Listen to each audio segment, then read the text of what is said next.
Welcome to the Hilton Head Livin Podcast. I am your host, OT Gibbons. Our mission with all of our content is to make sure you have the best time in Hilton Head. All the best places to go, all the biggest events going on, and everything you need to know to make the most out of your time on the island. I am joined as always by the star of our content, my beautiful wife and co-host, Jessica Gibbons. How you doing, Jess? Hey. All right, on this week's episode of the podcast, we're going to be talking about things to do this weekend in Hilton Head. We're going to be talking about our favorite new thing that we tried last week. And as always, we're going to answer the people. But before we get into all that, if you could please rate or like this podcast wherever you're watching or listening, it would really help us out. And for more information and details on all of the events, make sure to sign up for our newsletter at hiltonheadlivin.com. So if you are heading to Hilton Head this weekend and looking for fun plans, here's a quick rundown of all the events and local happenings you will not want to miss.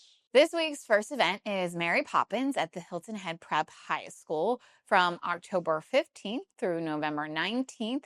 The Main Street Theater will host this beloved musical production. It's classic Mary Poppins, songs, dance, stage music, and great opportunity for families and theater fans alike. And be sure to grab your tickets in advance as seats tend to sell out. I absolutely love Mary Poppins, Spoonful of Sugar, so we might have to go see it. I love singing the songs of it. Over in Bluffton, May River Manor is getting into the Halloween spirit with an outdoor movie night this Thursday, October 16th at 6 p.m. They're showing Hocus Pocus by the pool, turning it into a cozy theater under the stars. There'll be a costume contest for both adults and kids, and tickets are required. That sounds like a lot of fun, a great way to start getting into the Halloween spirit. Symphony Under the Stars, a cabaret cafe, is happening Friday, October 17th at Low Country Celebration Park, beginning at 7:30 p.m. It's free to attend. Just make sure to bring lawn chairs, blankets, and anything else you need to enjoy the show. We absolutely always love it. It's a great place to see music at Low Country Celebration Park, and the symphony is awesome. Last time we went, it was Hollywood theme songs, and it was so much fun. The Pumpkin Patch is happening Friday, October 17th from 4 to 7 p.m. at the Shelter Cove Community Park. It's a free event, and you'll find bounce houses, pumpkins, games, and at 5:45, there's a kids' costume contest. Then train rides, concessions, and the rock climbing wall will be available for purchase. And then closing out the Bluffton Arts and Seafood Festival this weekend begins with the Bluffton Oyster Run 5K at Oyster Factory Park on Saturday, October 18th at 8 a.m. And then the Street Fair in Old Town Bluffton on October 18th and the 19th. And the streets will be filled with local artists, live music, and plenty of fresh seafood and low country favorites from local restaurants. Back on Hilton Head, Saturday, October 18th, there are a couple events. First is the Italian Heritage Festival. Takes place at the Coastal Discovery Museum at Honey Horn from 11 a.m. to 4 p.m. You'll find traditional Italian foods like pasta, gelato, and pizza, plus live music, great stomping and pizza eating contest, a kids zone, and a silent auction. Admission is $8 for adults, and kids 10 and under are free. And I love how easy it is to park there, and there's always tons of space. You just park right on the lawn, and they usually have somebody directing you where to go.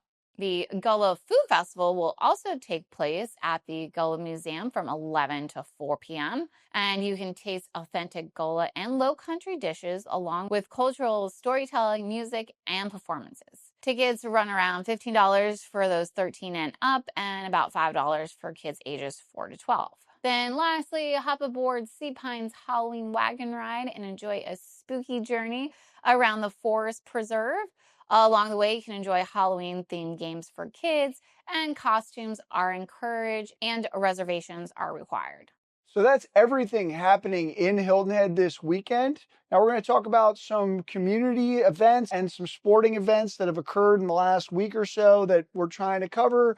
Make sure that everybody's getting a shout out on the podcast whenever possible. And if you've got any events or sporting events or anything like that you want us to talk about, please let us know in the future. We're happy to shout everybody out. So, Jess, what happened in the community this week? We want to give a big congratulations to the winners of this year's Hilton Head Chili Cook-Off, which took place last weekend, which it was the perfect weather. It was a little rainy and cooler, so I feel like that's the perfect time to eat chili. And the judges' choices were first place, Lincoln and South, second, One Hot Mamas, and third, the Sonesta Resort. And for the popular vote, first place went to the British Open Pub, second to the Sonesta Resort, and third to Lincoln and South. It's such a fun event every year, and congratulations to the winners.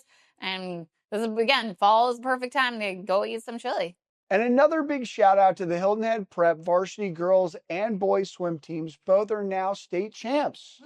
They had 6 individual state champions: Samantha Fenstmaker, Izzy Losado, Haley Robinson, Gia Block, Cass Tokarski, and Peter Fenstmaker. Samantha also set a new South Carolina state record in the 50 and 100 free. Congratulations to the entire team. Well done. Woo.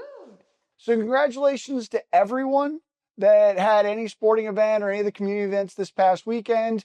And so now we're going to talk about last week. And Jess, what was your favorite new thing that you tried last week? I took a little day trip to Savannah with a couple girlfriends last week, and it turned into such a fun day. We started with something I've always wanted to see, the real life spots from Midnight in the Garden of Good and Evil, which is a popular book that got turned into a movie. The Bonaventure Cemetery felt like stepping back into time with old gravestones, statues, and mausoleums. And they were surrounded by those huge trees covered in Spanish moss, and part of it's on the water. So it's really pretty, and it's a huge area too. And then we stopped at the Mercer House, which plays such a big part in the story. Lots of scenes are there, and it's beautiful architecture. It's filled with antiques, artwork, and it has the mysterious Southern charm that Savannah is known for. And then after that, we walked along the riverfront and stopped at Myrtle and Rose for lunch. It's on the rooftop of the newer JW Marriott with gorgeous river views. And they also have a little cozy indoor area. So that's perfect for if it's really hot or if it's raining. And then inside the hotel itself, the lobby is super cool. There's a T-Rex skeleton that's huge hanging from the ceiling. And there's a huge collection of these gems and fossils everywhere. There's pterodactyls on the ceiling. And there's even a giant T-Rex skull right in the floor, which is super cool. So if you have kids that love dinosaurs, definitely take them there. And then one of my favorite parts, we stopped at the Bird's Famous Cookies, where you can try samples. And I think there's like 10 different flavors, which my favorite was the Scotch oatmeal. And we finished down at the River Street Market, which is great for shopping, to get souvenirs or gifts to take home, or now the holidays are coming up. It's such a fun day, and Savannah's only about an hour away from Hilton Head, but it feels like a little mini getaway, a fun little day trip, and I always love going there, and there's always so much to see, always seeing something new. There's always little boutiques to shop into. It's always fun. And then what about you? Yeah, so this weekend we went to one of Hilton Head's best date night spots. It feels like a movie when you walk in. The lights are low, the show's getting ready, every single table is full, but it's calm. Everyone's super excited and ready to have a fun evening. You make a reservation. We walked in, they seat you immediately, and before you even finish your first sip of water, they've got the waitress out there taking all of your orders, and then the food comes out just as the music's getting started. I've noticed that in both times that we've gone there, like right as the music's starting, the food's coming out. And somehow they've got everything synced perfectly, where you're finishing your meal right as the music's starting to get going, and then the dessert's coming out right as the music's starting to end. And you don't just come for the music though. The food, and I'm serious when I say this, it might be the best food on Hilton Head Island. It is so good. The steak, the seafood, the desserts were amazing. I mean, the whole thing was next level. And by the time you finish your meal, the last note's fading out, everyone's smiling, and you just got away with something very special. It's classy, it's local, it's one of those nights that reminds you of why you live in Hilton Head and why you visit Hilton Head. So make sure to check out the Hilton Head Island Jazz Club in the Village at Wexford. It is a time and a half. Cannot recommend it enough. So fun. There's different musical guests that you can see too. And yeah, food's good, ambience good. And it is smaller though, so you do have to make your reservations a little further in advance because it gets booked out because it's awesome. All right, and as always, we're going to answer the people.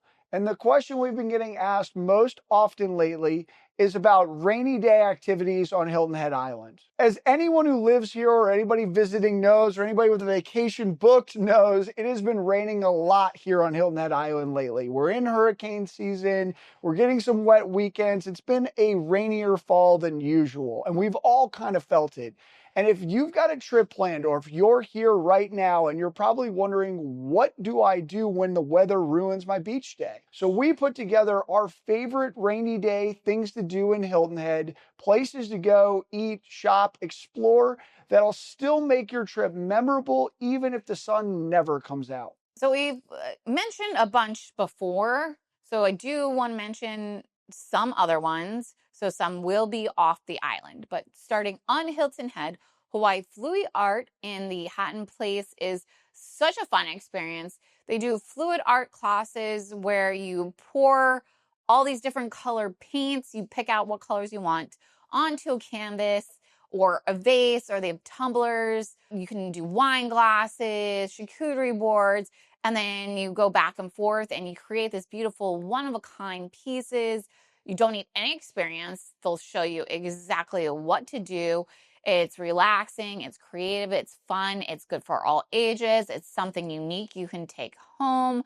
And they now have a splat room too, which is really cool and fun and great for kids to just get messy. Is the splat room literally what I think it is, where you just like throw stuff at a wall? A paint, and I think it's glow in the dark too. So that's what I'm saying. Kids can have a blast, adults too. Our niece and nephew would have an absolute blast at that. Yeah, just throw paint everywhere. Where else do you get to do that? You can't do that at home. And then another great option is Michael Anthony's Cooking School on New Orleans Road. I'm sure a lot of people have heard of the restaurant because it's amazing Italian food, but they have cooking classes, and they offer both hands-on and demo style classes where you can either watch the chef cook and you can taste each course as it's prepared. I went to one where the theme was lemons and everything was so good.